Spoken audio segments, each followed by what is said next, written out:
క్రీడా నైపుణ్యాన్ని గుర్తించి వాళ్ళని తీసుకొచ్చి యూనివర్సిటీలో శిక్షణ ఇచ్చి 2036లో తెలంగాణ నుంచి ఒలింపిక్స్లో గోల్డ్ మెడల్ సాధించడానికి ఈరోజు ప్రణాళికలు సిద్ధం చేస్తున్నాం. ఇవన్నీ తెలంగాణలో ఉన్న వెనుకబడిన వర్గాల కోసం, పేదరికంలో మగ్గిపోతున్న మా మిత్రుల కోసం ఆలోచన చేస్తున్నాం. డబ్బులు ఉన్న వాళ్ళు ఎక్కడికైనా పోయి చదువుకుంటారు.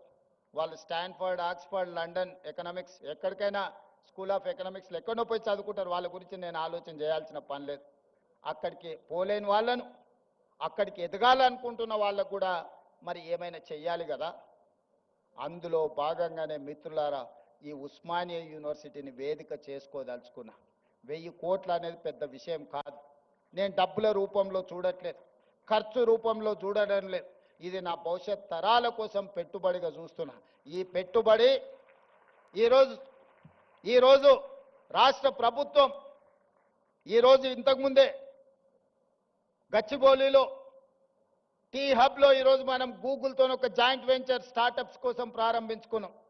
కొత్తగా పరిశోధనలు చేసే వాళ్లకు ఆర్థిక సహాయాన్ని అందించాలి. వాళ్ళకి తెలివి ఉంది, సాంకేతిక నైపుణ్యం ఉంది, వాళ్లకు చెయ్యాలనే ఆతృత ఉన్నది. కానీ ఆర్థికంగా ప్రయోగాలు చేయడానికి ఒక్క రూపాయి లేదు. తల్లిదండ్రులు కూలీనాలి పనులు చేసుకునే పేదవాళ్ళు ఉన్నారు.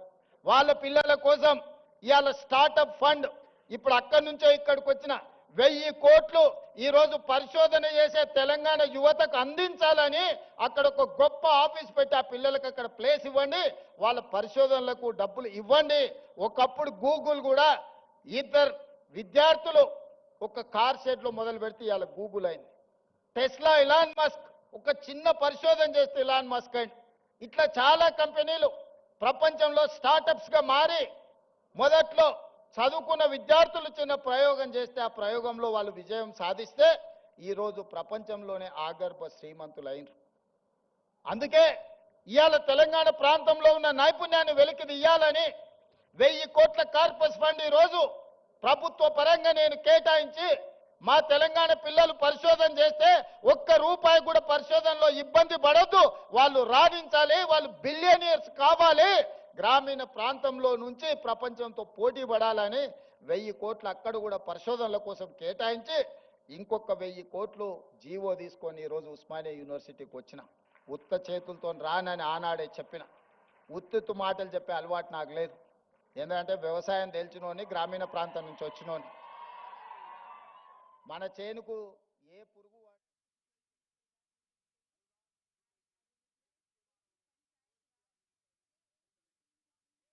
గవర్నమెంట్ స్కూల్లో చదువుకున్నాడు, గ్రామీణ ప్రాంతంలో నుంచి వచ్చిండు, ఈయనకు పరిపాలన చేత కాదని.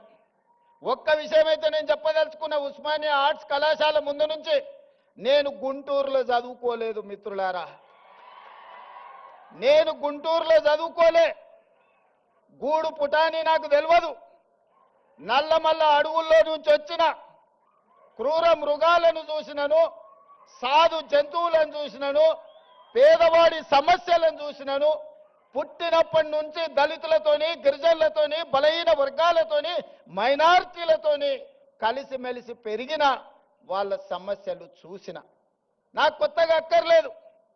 గుంటూరులో చదువుకున్న వాళ్ళకు పేదరికం చూడాలంటే మెర్సిడీస్ బెంజ్ కారుల్లో పోయి ఎక్స్కర్షన్ లాగా ఓహో పేదరికం ఇట్లుంటుందా, మీ భూమి మీ మట్టి